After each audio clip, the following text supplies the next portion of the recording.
This episode of FineScale Modeler's New Product Rundown features Tamiya's insanely big Abrams, Platz's delightfully small Lightning, Panda's latest Kurganets IFV, and a pair of World War I reissues from Eduard. This episode of New Product Rundown brought to you by Hobby Zone USA, the source for all your workbench storage needs.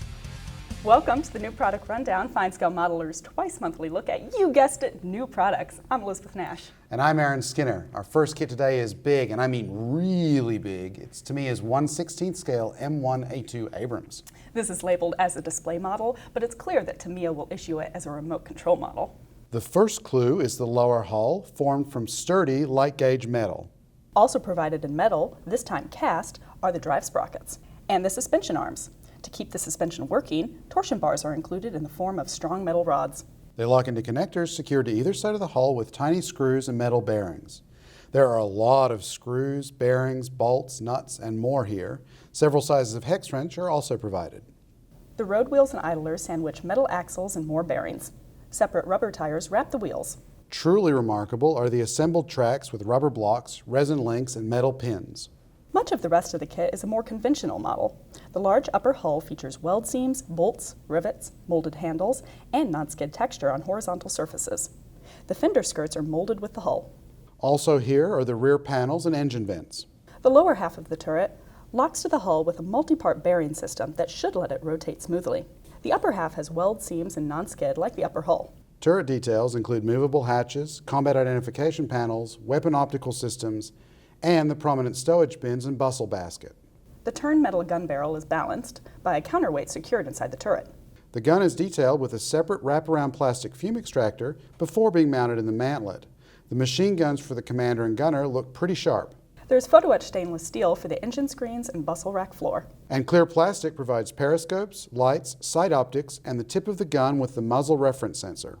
Decal supply markings for two M1A2s from the 3rd Cavalry Regiment in Iraq in April 2003, both in desert sand.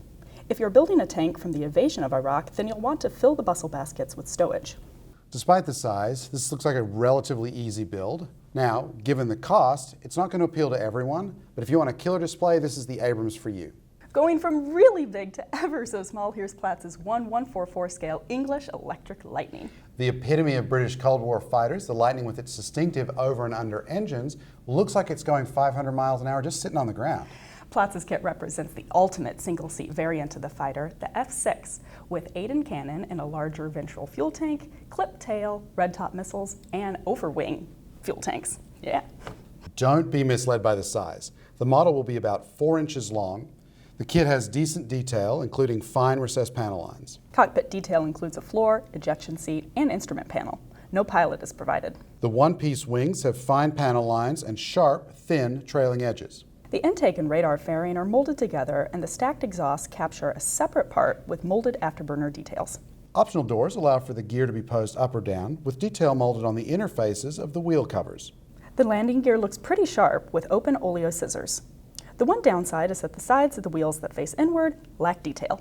The fuel tanks and missiles are molded with their respective pylons. The one-piece canopy has faint frames that may be challenging to mask. Sharply printed decals provide markings for 3 Royal Air Force Lightnings, a natural metal F6 from No. 74 Squadron, and a green and gray camouflaged F6 from No. 11 Squadron. The final one is a green camouflaged F2A from No. 92 Squadron. And you get to use 2 options because the box contains 2 complete kits. Who says lightning doesn't strike twice? If British jets are your thing and you like them small, then check out Platz's Tiny Lightnings. Panda Hobby has been all over the latest armor designs out of Russia, including this Kurganets 25 in 1/35 scale. This prototype vehicle can be configured to perform different roles. It's expected to replace the BMP, BMD, and MTLB tracked vehicles in Russian service. This kit represents the heavy infantry fighting vehicle armed with a 30mm autocannon and anti-tank missiles and is protected by active protection launchers in tubes around the hull. The lower hull features molded suspension points, anchor points for the forward entrenching blade, and vents for the amphibious propulsion system. The equally well-molded and very square upper hull has weld seams, engine grills, fine recessed panel lines, and plenty of bolts and attachment points. Above the bifurcated entrenching blade is a fording plate that appears can only be posed stowed. The rear plate has a troop door with a detailed interface and the covers for the underwater drive. The door, along with the rest of the hatches, appears to be posable, but there's no interior detail. The suspension comprises keyed road wheel arms, fine return rollers, drive sprockets, idlers, and road wheels with sharp hub and nut detail. The interfaces of all the wheels have molded features. Individual link tracks finish the running gear. The moldings look great, and each link builds from 3 parts, including separate guide horns. The sides of the Kurganets 25 is protected by armored skirts. You can also see ducts for the water jets, engine vents for the rear panel, and a couple of crew hatches. The finishing touch for the hull are the tubes for the active protection system. The fan mounts fit either side of the turret. The remainder are located on the glacis plate and rear deck. The sensors for the system mount on the corners, sides, bow, and rear. The remotely operated turret completes the build. In addition to upper and lower halves with finely molded panels, hatches, and bolts, the weapon station includes 30mm cannon with a one-piece barrel, double-tube missile launchers for either side, and a bunch of sighting equipment and antennas. A clear sprue supplies head and tail lights and periscopes. Photo etch metal is used for engine screens, brush guards, grab handle mounts, and the covers for missile tubes. A plastic jig forms the last items. A small decal sheet provides markings for an overall green parade vehicle, but the color diagrams show a second option in green, sand, and black camouflage. Russian prototype armored fighting vehicles are a popular modeling subject at the moment, and Panda's Kurganets 25 looks to be a fine addition to that collection. What she said. I don't always build science fiction, but when I do, I have fun. Anyone who's met me or watched an episode of New Product Rundown knows I'm a huge fan. Give me a movie or TV show with spaceships, aliens, superheroes, I'm all over it. Far from being insulted, I proudly wear the badge of geek. And what I really am is a hardware geek. I love the spaceships, vehicles, weapons, all of those things that come with this, and part of that fandom is building models. I want fellow fans to enjoy that aspect of their interests, so I help put together Out of This World modeling, now available from the Panda Hobby store and fine retailers around the world. This 144-page book introduces newcomers and longtime modelers alike to this fun aspect of the hobby through 16 step-by-step projects. They cover everything from Star Trek's classic Enterprise to a scratch-built concept Y-Wing from Star Wars. In between, modelers from around the world tackle other spaceships, figures such as Catwoman and Wolverine, Machine and Krieger robots, and Gundam fighting suits. The photo-driven chapters show you everything you need to know to bring your favorite movies, TV shows, and comics home. Out of This World modeling. Pick up your copy today and have fun.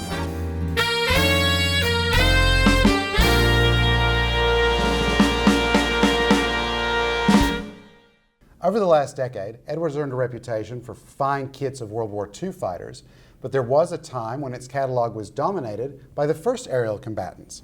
Recently, the Czech company has been revisiting those World War I fighters, including this pair of 1/48 scale German planes, the Fokker Dr.I and Roland C.II. Let's start with the triplane, famed mount of World War I's highest scoring ace, Manfred von Richthofen, and one of his aircraft graces the cover. The fuselage halves feature some detail molded outside and inside. Separate parts provide the metal tube framing. This is a pretty small plane, but that doesn't mean minimal cockpit detail. There's a floor and ammo boxes, seat, a compass, pedals, and control stick. Up front is the rotary engine with cylinder bank and induction pipes. It fits inside the distinctive close-fitting cowl. Optional props are provided. The machine guns have plastic barrels and receivers, and photo-etched cooling jackets, sights, and cocking handles.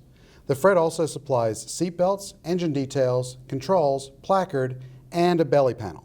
The wings, all 3 of them, have rib detail and sharp trailing edges. The control surfaces are separate, and there are optional ailerons.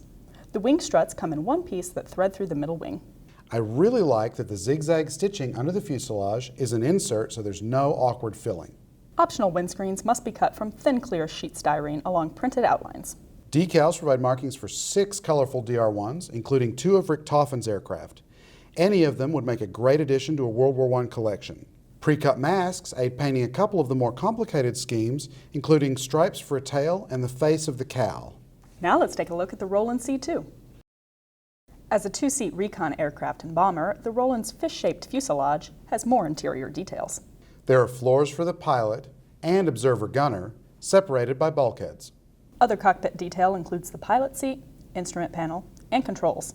The pilot's forward-firing machine gun, which can be detailed with a photo-etched cooling jacket, mounts on the fuselage ahead of the cockpit. The observer gets a seat, camera, machine gun with a ring to mount it on, and extra magazines.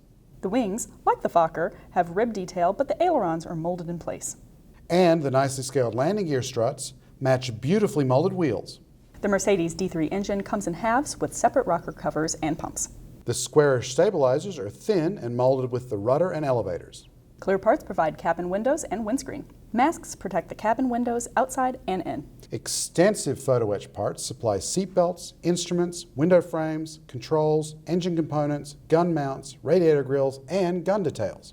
Once again, decals are a highlight with 4 marking options given, including the cover fish motif and 3 striking multicolor camouflaged Rolands. Both of these kits are welcome re-releases at a time when interest in World War I is at an all-time high.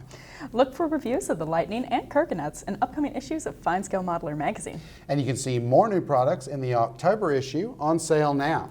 Thanks for visiting FineScale.com. I'm Elizabeth Nash. And I'm Aaron Skinner. We'll see you next time. Thanks for visiting FineScale.com. I'm Elizabeth Nash. And I'm Aaron Skinner. We will probably see you next time. No, that sounds way too ominous. No. We will see you next time, people. She will. I may be in a shallow grave somewhere, remote Walworth County.